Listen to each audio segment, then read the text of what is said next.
All right, everybody, good late afternoon or early evening. I thought I'd do another one of these videos. Shouldn't take terribly long here because not a lot has changed since last week, but given that the Huskies are so involved, I thought it would be a good idea to make a weekly video about how the college football playoff ranking is looking. And like I said, not a lot changed. Your number one is Ohio State. Your number two is Georgia. Your number three is Michigan. Your number four is Florida State. Washington is on the bubble, but they are on the stone bubble. They are one spot away.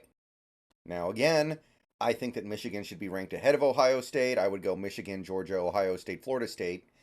And I do think there's an argument to be made that Washington should be above Florida State, but those two really bad games we had against Stanford and Arizona State have obviously hurt, so I get that too.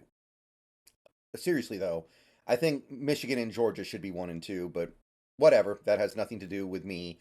And ultimately, the goal is to make the playoff and then figure out the rest from there. So, Oregon remains at 6, Texas remains at 7, Alabama, Ole Miss, Penn State. So, not really a lot of movement, especially in terms of stuff that the Huskies are going to care about. So, yeah, same as usual. We're looking at the exact same picture. Ohio State and Michigan play each other, so one of those teams is going to have to lose. Georgia, they have some tough games coming up. I don't know if I see them losing any of them, though, so we'll just have to see that play out. Florida State, they don't really have big competition coming up. They are looking like they're going to cruise to an undefeated record. They don't have any big obstacles in their way anymore. Clemson was supposed to be their big obstacle, and it didn't play out that way.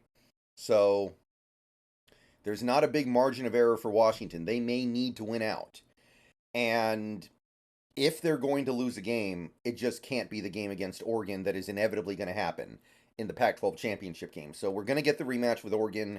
We're going to have to do better than we did the first time to beat them, I think. And yeah, that's all there is to it. It's time to make our peace with that. Oregon could lose another game and we'd still probably play them in the Pac-12 title game because the rest of the Pac-12 is just fallen by the wayside here.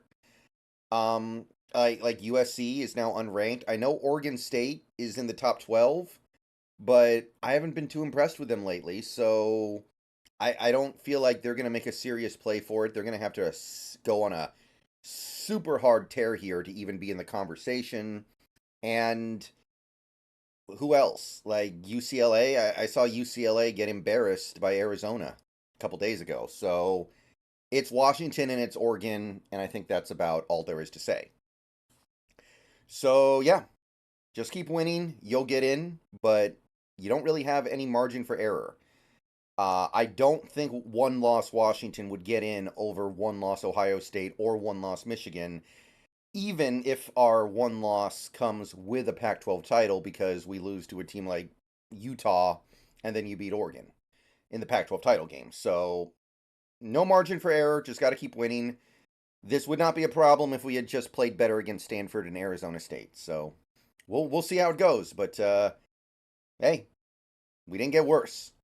One other thing real quick I want to shout out, Dillon Johnson won Walter Camp National Offensive Player of the Week for his 250 plus yards against USC, running all over them. So shout out to him. Awesome week, awesome game, and we're going to need more of that balance if we're going to keep this up. So shout out Dillon Johnson. Amazing game, and let's try to keep it going into next week. All right, just wanted to give a little Huskies update. Washington remains at number 5. They got to keep winning. That's all there is to it. See you guys later. Bow down to Washington.